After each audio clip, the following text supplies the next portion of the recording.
অবশ্যই সেনাবাহিনীর দলদের। কালকে যখন আমার আমার ফ্রেন্ডরা প্রকাশ করতে চাচ্ছিল তখন ওনারা আমার ভাইয়াদের গায়ে হাত তুলছিল। সম্পূর্ণ নিয়ন্ত্রণ ছিল, গেটের মধ্যে সম্পূর্ণ নিয়ন্ত্রণ ওনাদের কাছে ছিল। কিন্তু ওনাদের যখন জিজ্ঞাসা করছিলাম যে আপনারা কেন আটকালেন, ওনারা কি বলছিল জানেন? বলতে আমাদের কাছে কিছু করা ছিল না, কিন্তু সম্পূর্ণ গেট ওনাদের নিয়ন্ত্রণে ছিল। ওনারা ইচ্ছা করে ওনাদেরকে প্রবেশ করতে দিচ্ছে। তারপর সবকিছু পুরোপুরি নিয়ন্ত্রণে আসার পর শেষ মুহূর্তে হয় না যে বাংলা সিনেমার মধ্যে নায়ক সব কাজ করার পর যখন পুলিশ আসে নিজের চেহারা দেখাইতে, ঠিক তেমনি পুরো সবকিছু নিয়ন্ত্রণ করার পর তারপরে পুলিশ আসছে নিজের চেহারা দেখাইতে। তখন নিজেদের হচ্ছে যে নিজেদের চেহারা দেখাইতে আসছে, মানুষকে আর কি মেরে মেরে বাইর করতেছে। যারা যারা দায়িত্ব ছিল পরে ওনাদেরকে অসম্মান করে এখান থেকে বাইর করছে। আপনাদের বহিরাগত বা শিক্ষার্থীদের ধারণা অনুযায়ী কতজন নিহতের সংখ্যা সেটি যদি একটু।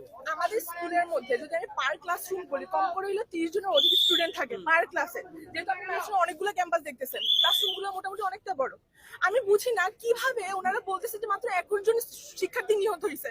পার ক্লাসে 30 জনের মতো স্টুডেন্ট থাকে, ওইখানে ওনারা কিভাবে কথা বলে? আহতের সংখ্যা ওনারা পুরোপুরি প্রকাশ করে নাই। তারপর অনেকে আহত অবস্থায় যারা হসপিটালে গেছে, ওইখানে অনেকজন স্টুডেন্ট মারা গেছে। আচ্ছা, এই যে প্রকাশ করতেছে না, এটার জন্য কাকে দায়ী মনে করতেছেন? অবশ্যই সেনাবাহিনীর দলদের। কালকে যখন আমার ফ্রেন্ডরা প্রকাশ করতে চাচ্ছিল তখন ওনারা আমার ভাইয়াদের গায়ে হাত তুলছিল। ভাইয়াদেরকে যখন বাঁচাইতে গেছিল টিচারদের গায়ে পর্যন্ত হাত তুলছে ওনারা।